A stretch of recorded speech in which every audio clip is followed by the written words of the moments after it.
নমস্কাৰ welcome to this video আজিৰ ভিডিওত আমি গুৱাহাটী মহানগৰ বসবাস কৰা যোগ্য হয় নে নাই তাৰ বিষয়ে আলোচনা কৰিম কিয় এইটো বিষয়ত মই ভিডিও বনাব লগা হৈছে সেইখিনি কথাকে আজিৰ ভিডিওত আলোচনা কৰা হ'ব গুৱাহাটী হল অসমৰ ৰাজধানী চহৰ আৰু উত্তৰ পূব ভাৰতৰ দুৱাৰমুখ বুলি আমি গুৱাহাটীক ক'ব পাৰো আৰু 1972 ত অসমৰ ৰাজধানী শিলঙৰ পৰা গুৱাহাটীলৈকে স্থানান্তৰ কৰা হৈছিল আৰু তেতিয়া কি হল গুৱাহাটী মানে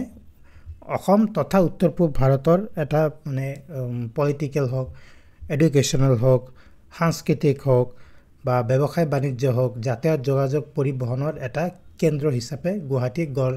লৈ উঠিবলৈ আৰম্ভ কৰে তাৰ ফলস্বৰূপে কি হল গুৱাহাটীত অসমৰ বিভিন্ন প্ৰান্তৰ পৰাই নহয় অসমৰেই নহয় কিন্তু উত্তৰ পূব ভাৰতৰ বিভিন্ন ৰাজ্যৰ পৰা মানুহ আহি বিভিন্ন কাৰণত বসবাস কৰিবলৈ আৰম্ভ কৰে শিক্ষাৰ কাৰণে হওক বা ব্যৱসায়ৰ কাৰণে হওক বা অন্যান্য বিভিন্ন কাৰণত গতিকে এই কম সময়ৰ ভিতৰতে গুৱাহাটীত কিন্তু দ্ৰুত হাৰত যি আৰবানাইজেশ্যন বা নগৰীকৰণৰ প্ৰক্ৰিয়া আৰম্ভ হয় আৰু সেই নগৰীকৰণৰ প্ৰক্ৰিয়া ইমানেই দ্ৰুত হ'ল যে তাৰ ফলস্বৰূপে কিন্তু আজিৰ গুৱাহাটীত কিছু সমস্যাই দেখা দিছে গুৱাহাটীত বাস কৰাৰ ক্ষেত্ৰত বা গুৱাহাটীত কিছু মানে সিভিক প্ৰবলেম বুলি যাক আমি ইংৰাজীত ক'ব পাৰো সিভিক প্ৰবলেম বা কিছু সমস্যা দেখা দিছে আৰু এইবিলাক সমস্যা বহুখিনি কিন্তু মানে গুৱাহাটী চহৰৰ যি আনপ্ল্যান্ড গ্ৰোথ হল মানে কল্পনা মানে কোনো পৰিকল্পনা নোহোৱাকৈ চহৰখন যি ধৰণে বৃদ্ধি হল যোৱা কেইটামান দশকত এই বেছিভাগ সমস্যা কিন্তু সেই কেইটা প্ৰবলেমৰ কাৰণেই মানে উৎপত্তি হোৱা বুলি আমি ক'ব পাৰো এতিয়া কথা হল যে গুৱাহাটী মহানগৰত কিছুমান প্ৰ'জও আছে প্ৰ'জ মানে কিছু সুবিধা আছে যেনে ধৰক নেচাৰেল বিউটি গুৱাহাটী মহানগৰৰ প্ৰাকৃতিক দৃশ্য অতি ধুনীয়া মানে চাৰিওপিনে পাহাৰ আছে আপোনালোকে জানে বহুতে ব্ৰহ্মপুত্ৰ নদীৰ কাষতে আছে আৰু গুৱাহাটী এফৰ্ডেবল হয় মানে গুৱাহাটীত মানে খৰচ কম লাইফ মানে আপুনি যি আমাৰ জীয়াই থকাৰ কাৰণে যিখিনি প্ৰয়োজনীয় বস্তু সেইখিনি যথেষ্ট কম খৰচতে আমি উপলব্ধ হ'ব কৰিব পাৰো গুৱাহাটীত ভাৰতৰ যিবিলাক ডাঙৰ চহৰ আছে দিল্লী হওক মুম্বাই হওক বেংগালোৰ হওক তাৰ তুলনাত গুৱাহাটী কিন্তু যথেষ্ট সস্তীয়া খাদ্য বস্তু হওক ঘৰ ভাড়া হওক বা লোকেল ট্ৰান্সপৰ্টেশ্যন বাছত অহা যোৱা কৰা ডাঙৰ চহৰৰ তুলনাত যথেষ্ট কম খৰচীয়া কালচাৰেল কমিউনিটি গুৱাহাটী সাংস্কৃতিকভাৱে যথেষ্ট চহকী চহৰ হয় আৰু ইয়াত মানে অসমীয়া সংস্কৃতিৰ প্ৰাণকেন্দ্ৰ হয় গুৱাহাটী বিহু বা অন্যান্য যিবিলাক উৎসৱ হয় উৎসৱসমূহ যথেষ্ট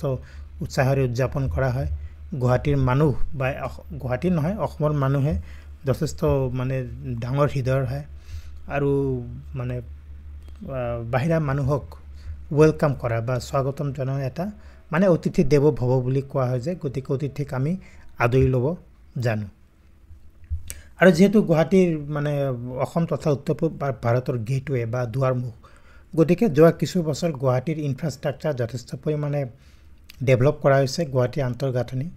তাৰ ফলস্বৰূপে গুৱাহাটীত নতুন মল হৈছে ফ্লাইঅভাৰ হৈছে ৰাস্তা বনোৱা হৈছে আৰু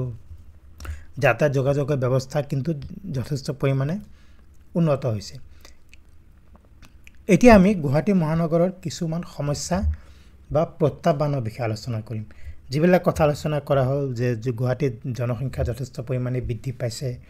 যথেষ্ট পৰিমাণে উন্নয়ন হৈছে কিন্তু মানে বহু ক্ষেত্ৰত আমি দেখিবলৈ পাইছো যে যিখিনি উন্নয়ন হৈছে সেইখিনি কিন্তু পৰিকল্পিতভাৱে হোৱা নাই তাৰ ফলস্বৰূপে কিছু সমস্যা যেনে ধৰক traffic and urban planning traffic সমস্যা মানে যান জঁটৰ সমস্যা গুৱাহাটীৰ এটা অতি ডাঙৰ সমস্যা মানে দিনৰ মানে মানে পিক আৱাৰ্ছ বুলি কোৱা হয় যিটো মানে ধৰক স্কুল বা কলেজ হওক বা অফিচৰ যিটো সময় কিছুমান অঞ্চলত যথেষ্ট পৰিমাণে ট্ৰাফিক জাম দেখিবলৈ পোৱা যায় সন্ধিয়া সময়তো কোনো অঞ্চলত ট্ৰাফিক জাম হোৱা দেখা যায় ট্ৰাফিক জাম হোৱাৰ কাৰণ হ'ল কাৰণ ৰাস্তাৰ মানে ৰাস্তাসমূহ সেই ধৰণে বহল কৰিব পৰা হোৱা নাই বা কোনো অঞ্চলত ৰাস্তাৰ কণ্ডিশ্যন বা ৰাস্তাৰ অৱস্থাও ভাল নহয় যান জঁটৰ সমস্যা গুৱাহাটীৰ এটা মুখ্য সমস্যা বুলি ক'ব পাৰোঁ তাৰ ফলস্বৰূপে কিন্তু একোটা সপ্তাহত আমাৰ বহুতেই কেইবা ঘণ্টা সময় যান জঁটৰ কাৰণে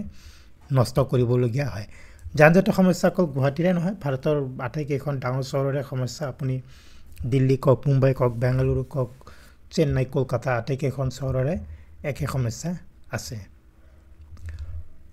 ৱাটাৰ লগিং এণ্ড ড্ৰেইনেজ কৃত্ৰিম বানপানী এতিয়া গুৱাহাটীত যিসকলে বসবাস কৰে তেওঁলোকে নিশ্চয় দেখিছে যে কোনো অঞ্চলত বৰষুণ হোৱাৰ লগে লগে কি হয় অতি কম সময়ৰ ভিতৰতে ৰাস্তাত পানী জমা হৈ যায় আৰু সেই পানী মেইনলি মনসুন যেতিয়া বৰষুণ হয় কি কাৰণে হয় সেই পানী যে বৰষুণৰ যে পানী পৰিলে সেই পানীখিনি ওলাই যাব লাগিব পানীখিনি কেনেকৈ ওলাব ড্ৰেইন বা যিবিলাক নলা আছে নৰ্দমা আছে তাৰ মাধ্যমেৰে ওলাব কিন্তু ড্ৰেইনসমূহ আমাৰ ইমান মানে গুৱাহাটীৰ ড্ৰেইনসমূহ ইমানে মানে ক্লগড বা মানে তাত বস্তু জমা হৈ আছে প্লাষ্টিকৰ সামগ্ৰী ইত্যাদি জমা হৈ আছে যে পানীখিনি ওলাই যাব নোৱাৰে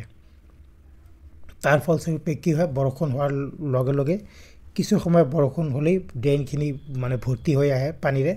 আৰু সেইখিনি পানী ৰাস্তাত বৈ যাবলৈ আৰম্ভ কৰে তাৰ ফলস্বৰূপে গুৱাহাটীৰ বহুত অঞ্চলত কৃত্ৰিম বানপানী বা ইংৰাজীত যাক ৱাটাৰ লগিং বুলিও কোৱা হয় হোৱা দেখিবলৈ পোৱা যায় এয়াৰ এণ্ড ৱাটাৰ পলিউশ্যন বায়ু আৰু জল প্ৰদূষণ এতিয়া বায়ু প্ৰদূষণ আমি দেখিবলৈ পাইছোঁ যোৱা কিছু বছৰ মানে যেতিয়াৰ পৰা বিভিন্ন ইনফ্ৰাষ্ট্ৰাকচাৰ প্ৰজেক্টৰ কাম আৰম্ভ হৈছে গুৱাহাটীত ফ্লাইঅভাৰ হওক ৰাস্তা হওক য'ত ত'ত গাঁত খান্দি ৰখা হৈছে বা নিৰ্মাণৰ সামগ্ৰীসমূহ য'ত ত'ত পেলাই থোৱা হৈছে আৰু যেতিয়া বতাহ হ'ব বতাহ হ'লে কি হ'ব সেইখিনি বস্তুৱে বতাহত ভাহি ফুৰিব এই ধূলি বালু ইত্যাদি কণাসমূহ তাৰ ফলস্বৰূপে বায়ু প্ৰদূষণ হৈছে আৰু ৱাটাৰ পলিউশ্যন বা পানীৰ প্ৰদূষণ হ'বই কাৰণ এতিয়া যেহেতু জনসংখ্যা বাঢ়ি আছে যিবিলাক ড্ৰেইনৰ পানী বহু অঞ্চলত সেই ড্ৰেইনৰ পানীয়ে গৈ ভৰলু দৰে নদীবিলাকতো গৈ জমা হয় তাৰ ফলস্বৰূপে ভৰলু নদীও যথেষ্ট পৰিমাণে দূষিত হোৱা দেখা গৈছে এনেকুৱা কাৰণত গুৱাহাটীত বায়ু আৰু পানীৰ প্ৰদূষণ দেখা দিছে পাৱাৰ কাট এণ্ড ইউটিলিটি এতিয়া যিটো মানে পাৱাৰ কাট বিদ্যুতৰ সৰবৰাহ প্ৰায় ব্যাহত হোৱা দেখা যায় অঞ্চল বিশেষে যদিও যোৱা কিছু বছৰত যথেষ্ট পৰিমাণে উন্নত হৈছে বিদ্যুতৰ সৰবৰাহ কিন্তু তথাপিও মানে বৰষুণৰ দিনত বা ধুমুহা হ'লে প্ৰায় বিদ্যুতৰ মানে যি ছাপ্লাই বিদ্যুতৰ যি মানে বিদ্যুৎ প্ৰায় কৰ্তন কৰা দেখা যায় বা কিবা ইনফ্ৰাষ্ট্ৰাকচাৰ বেয়া হয় ডেমেজ হয় সেইখিনি সমস্যা এতিয়াও আছে আৰু পানীৰ ছাপ্লাই যি পানী যোগানৰ আঁচনি কিন্তু এতিয়া কিছুমান অঞ্চললৈকে দিব পৰা হোৱা নাই সেইখিনি সমস্যা কিন্তু এতিয়াও গুৱাহাটীত আছে আৰু গুৱাহাটীৰ কিছু অঞ্চলৰ ৰাইজে এতিয়াও যি পানী যোগান ধৰা হয় সেই যোগান ধৰা পানীৰ মানে সুব্যৱস্থা ল'ব পৰা হোৱা নাই আটকৈ প্ৰয়োজন আমি বেছি আলোচনা নকৰোঁ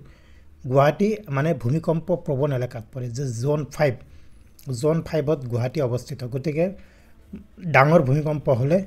গুৱাহাটীত যথেষ্ট পৰিমাণে ক্ষয়ক্ষতি হোৱাৰ সম্ভাৱনা আছে কোনো অঞ্চলত কনষ্ট্ৰাকশ্যন যিবিলাক বিল্ডিং বনোৱা হয় বা অট্টালিকা বনোৱা হয় সেইবিলাক যি আৰ্থকুৱেক ৰেজিষ্টেণ্ট বা ভূমিকম্পক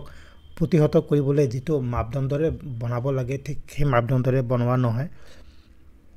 তাৰ ফলস্বৰূপে যদিও ৰিচেণ্টলি তেনেকুৱা ডাঙৰ ভূমিকম্প হোৱা নাই বা হৈছিলে যদিও মানে ইমান ক্ষয়ক্ষতি নাই হোৱা কিন্তু ভৱিষ্যতে যদি কেতিয়াবা এনেধৰণৰ ডাঙৰ ভূমিকম্প হয় গুৱাহাটীৰ কিন্তু ক্ষয়ক্ষতি হোৱাৰ সম্ভাৱনা অলপ বেছি থাকিব গতিকে এনেধৰণৰ কিছুমান সমস্যাৰ কথা আজি আমি আলোচনা কৰিলোঁ গুৱাহাটীত মানে বসবাসৰ যোগ্য নেকি গুৱাহাটীত বসবাস কৰিবলৈ হ'লে এনেধৰণৰ কিছু সমস্যাৰ সন্মুখীন হ'ব লগা হয় গুৱাহাটীৰ নাগৰিকসকলক যিসকল গুৱাহাটীত থাকে তেওঁলোক বুজি পাব যদিও গুৱাহাটীত থকাৰ কিছু সুবিধাও আছে সেইখিনি আজি ভিডিঅ'ত আলোচনা কৰা হৈছে ভিডিঅ'টো যদি ভাল পাইছে প্লিজ লাইক কৰক শ্বেয়াৰ কৰক চেনেলটো যদি ছাবস্ক্ৰাইব কৰা নাই প্লিজ ছাবস্ক্ৰাইব কৰক এনেধৰণৰ এটা ইনফৰ্মেটিভ ভিডিঅ' অতি সোনকালে লগ পাম থেংক ইউ ভেৰি মাছ